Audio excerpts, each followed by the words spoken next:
படப்பிடிப்பில் இருக்கிறதுனால நான் வர முடியாதுன்னு இயக்குனருக்கு சொல்லியிருந்தேன்.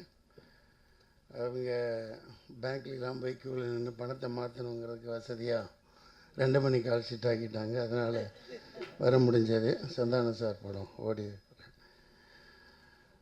அனைவருக்கும் வணக்கம். மேடையில் அமர்ந்திருக்கும் இயக்குனர் சீனு ராமசாமி அவர்கள், ஐயா எஸ்பி முத்துராமன் அவர்கள்,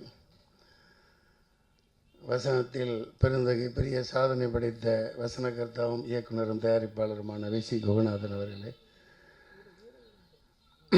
ப்ரொடியூசர் கில்டேன் தலைவர் ஜாகுவார் தங்கம் அவர்களே, கீர்த்தி சுரேஷ் மாதிரி ஒருத்தவங்க உட்காந்துருக்காங்க, பேர் தெரியல, அவங்களா இல்லை வேறு யாருன்னு தெரியல, பிரியா அவர்களே, இந்த படத்தின் அற்புதமான தேசிய விருது பெற்ற அப்புக்குட்டி அவர்களே, ஒரு நாயகன்னு சொல்லலாம் இல்லையா, கதாநாயகி அவர்களே, இயக்குனர் வாட்டர்மேன், அவருக்கு வாட்டர்மேன்னா தான் கேரளாவில் ரொம்ப பிரபலம், ரைட்?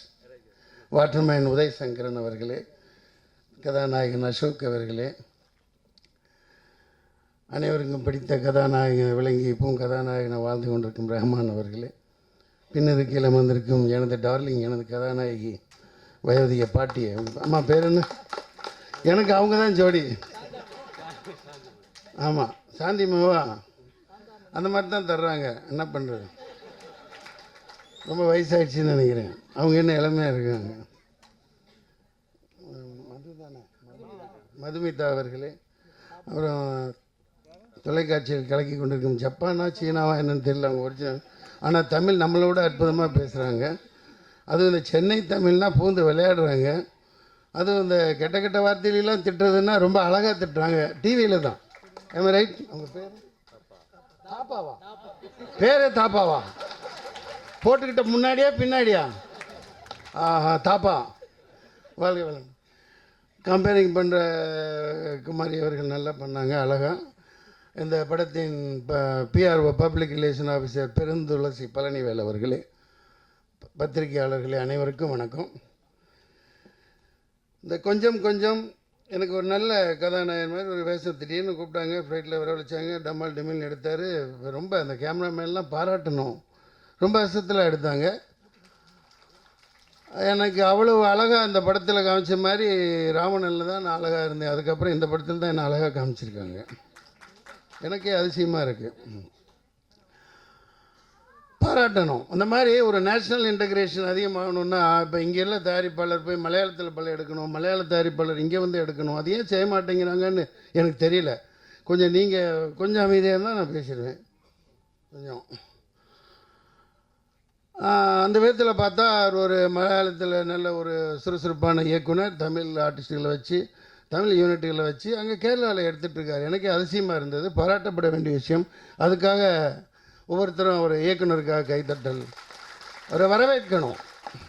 நம்ம தெலுங்கில் போய் நம்ம இயக்குனர்கள் 10-20 பேருக்கு மேலே சாதனை பண்ண மாதிரி அவர் சர்வசாதாரணமாக தமிழ் பேசுகிறாரு, தமிழ் நடிகர்களை அறிமுகப்படுத்தியிருக்காரு, பாராட்ட வேண்டிய விஷயம். இப்போ எல்லாம் நல்லா தான் போயிட்டுருக்கு. ஆனால் இந்த விஷயத்தில் ஒன்று நான் சொல்லணும். இப்போ சினிமா 5 நாளாக நாசமாக போச்சு. ஒரு கலெக்ஷன் இல்லை, டிசிஆர் ரிப்போர்ட்டே இல்லை, நேற்று புதுப்படம் இல்லை, வசூலே இல்லை. மோடி அவர்கள் திடீர்னு பிச்சைக்காரன் மாதிரி எல்லாத்தையும் பிச்சைக்காரன் ஆக்கிட்டார். 100 ரூபா நோட்டை பிச்சை போட்டது போய் அந்த 100 ரூபா நோட்டுக்கு போய் க்யூவில் நின்று பிச்சை எடுத்துகிட்டு இருக்கான் பேங்க்கில். அதாவது தப்புன்னா தப்பு சொல்லித்தான் ஆகணும். இப்போ இதனால் ஏதோ ரிஃபார்மேஷன் வரப்போகுது அப்படின்னா எப்படி சினிமா பாதிச்சிருக்கு? டிசிஆர் ஃபுல்லாக போச்சு, கலெக்ஷன் போச்சு. இப்போ நீங்கள் குறிப்பிட்ட எலக்ட்ரிசிட்டி கட்டலாம், இது கட்டலாம், டேக்ஸ் கட்டலாம்னு சொன்ன மாதிரி சினிமாவுக்கு பண்ண சொல்லணும். ஜாகுவார் தங்க உங்கள் கில்டிலேருந்து இம்மீடியட்டாக ஏதாவது பண்ணுங்கள். Producer council, chamber, FFI, film federation of India உடனே இதுக்கு ஆவணம் செய்யணும். தப்பு இல்லை. முன்னாடி இதுவே லேட்டு, அவர் திடீர்னு அனௌன்ஸ் பண்ணி தப்பு, இப்படி செய்யக்கூடாது. அதாவது 5 நாளில் டோட்டல் கலெக்ட் சினிமா ஏன் போவாங்க? யார்கிட்ட நோட் இருக்குது? எல்லா ஷோவும் ட்ராப்பு. இது யார் எதுக்காக பாதிக்கணும்? நாம ஏன் பாதிக்கப்படணும்? மார்ச் 31 தானே, தாலியை நல்லா நோட் பண்ணிக்கோங்க. இயர் எண்டிங்கிறது என்ன? மார்ச் 31. மார்ச் 31 வரைக்கும் இந்த புதிய நோட்டை கொண்டு வர போகிறோம், இது செல்லாதுன்னு சொல்லி ஒரு சிஸ்டமேட்டிக்காக சொல்லி பண்ணோம். அவஸ்தப்படுறேன், விவசாயிலாம் செத்து மடிகிறான். சினிமாக்காரன், நான் இப்போ சம்பளம் வாங்குறேன், என் தயாரிப்பாளர் நான் விட்டு கொடுக்க முடியாது, டைரக்டரை விட்டு கொடுக்க முடியாது, ப்ரொடியூசரை விட்டு கொடுக்க முடியாது. யார் குரல் கொடுத்தாலும் கொடுக்காட்டியும் மாபெரும் தப்பு இது. சினிமா நெஞ்சு கிடக்கு, தியேட்டர் காலியாக இருக்குது. இப்போ நம்ம ஃபங்க்ஷன் எடுத்து லட்சக்கணக்காக செலவு பண்ணுறார். அதனால தான் நம்ம இங்கே இருக்கோம். இது எப்படி கவர் பண்ண முடியும்? ஒரு திட்டமும் இல்லாமல் திடீர்னு அனௌன்ஸ் பண்ணால் எவனா 1000 கோடி 5000 கோடி லட்சம் கோடி வச்சுருக்கவன்லாம் டாலரில் மாற்றி வச்சுருக்கான். அவன் எவனா வந்து க்யூவில் நிற்கிறானா? எவனா வந்து க்யூவில் நிற்கிறானா? பாதிக்கப்படுறது விவசாயி செத்து போயிட்டான். ஏற்கனவே விவசாயம் பண்ணி சம்பாதிக்க முடியல, பொருளை விற்க முடியல, வாங்க முடியல.